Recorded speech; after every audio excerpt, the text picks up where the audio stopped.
राजगढ़ रैनी क्षेत्र में सामने आए गैंगरेप प्रकरण में पुलिस ने मुख्य आरोपी को 24 घंटे के भीतर गिरफ्तार कर लिया है।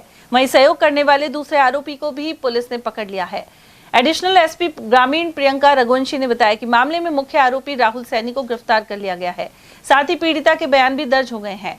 जांच में सामने आया है कि युवक और युवती एक दूसरे को पहले से जानते थे। उन्होंने बताया कि सचिन नाम के व्यक्ति की रेप में कथित लिप्तता को लेकर जांच की जा रही है। इस संबंध में मेडिकल जांच भी करवाई जाएगी। फिलहाल एफआईआर और पीड़िता के बयानों में किसी तीसरे व्यक्ति का स्पष्ट उल्लेख नहीं है। फिर भी तकनीकी आधार पर हर पहलू की जांच की जा रही है।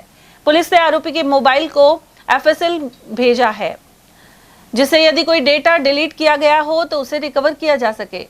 प्रारंभिक जांच में यह भी सामने आया है कि आरोपी राहुल सैनी टैक्सी चलाता था और गांव में नियमित आता जाता था, जिससे स्थानीय लोग उसे पहचानते थे।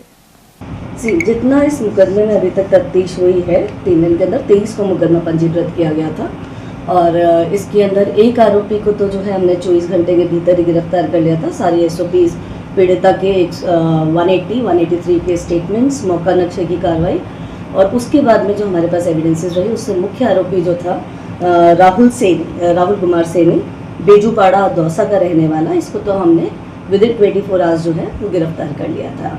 अब इसके बाद में जैसे हमने स्ट्रिंग्स को जोड़ा, हमारे सामने ये चीज़ आई है कि इसके अंदर ये जब गए हैं साथ में, तब इनके साथ में एक और लड़का मौजूद था जो कि राहुल सैनी का रिलेटिव है। इसके चाचा ताऊ के अंदर वो जो है इसका ब्रदर लगता है, वो इनके साथ आया है और वो इनके साथ में यहाँ से मूव करके गया है। जहाँ तक बात है अपहरण की, हमारे सामने अभी जो एविडेंसेस आए हैं उसमें हमारे पास ये चीज़ आई है कि लड़की की इस लड़के से पहले से पहचान है, तो इसलिए उस वाले संबंध में जो है वो जांच की जा रही है। अभी तक सचिन का सिर्फ लेके जाना जो है वो स्थापित हुआ है। फिर भी हम मेडिकल एविडेंसेस वगैरह सब कलेक्ट कर रहे हैं कि अगर इसका किसी भी तरीके का इन्वॉल्वमेंट हो तो वो पुलिस की पेरीफेरी और कानून की पेरीफेरी से बाहर ना हो। तो मैम एक में ये गैंगरेप है या रेप है?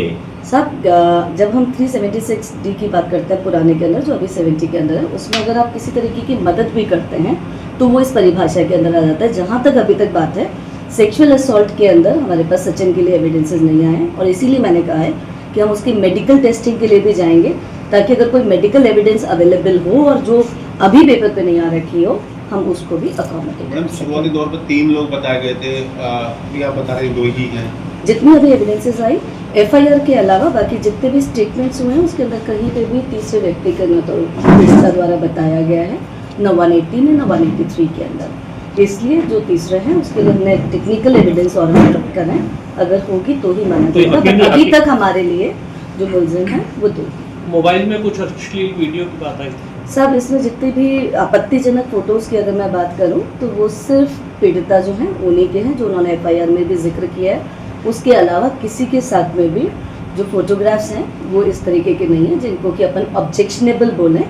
महिलाओं के साथ जो है वाइफ वगैरह, क्योंकि ये आदमी जो है वो मैरिड है, उनके साथ में फोटोग्राफ्स हैं, बट उसके अलावा ऑब्जेक्शनेबल अगर मैं बोलूँ और अश्लील बोलूँ तो वो सिर्फ यानी आपत्तिजनक बोलूँ भी, वो सारी जो हैं वो सिर्फ पीड़िता के साथ में की हैं और वो भी पहले के जब ये मिले हैं उसकी है। इस घटना की पूरी इन्वेस्टिगेशन में क्या अभी तक डेट मिल पाई, कब से एक दूसरे को जानते थे या क्या इनकी मुलाकात थी? सब हम इसके ऊपर जा रहे हैं कि कब से ये जानते थे, क्योंकि अभी तक जितनी चीज़ आई है कि इनका जितना कॉन्टैक्ट है वो शायद व्हाट्सएप के ऊपर रहा है जो प्राइमा फेसा में आया, बट हम सीडीआर्स वगैरह को लॉन्ग टर्म के अंदर भी देख रहे हैं कि किसी तरीके से कब से इनकी पहचान हुई है। और अभी जितनी हमारे पास इन्फॉर्मेशन उसमें कह सकते हैं कि ये इस बार पहली बार नहीं मिले।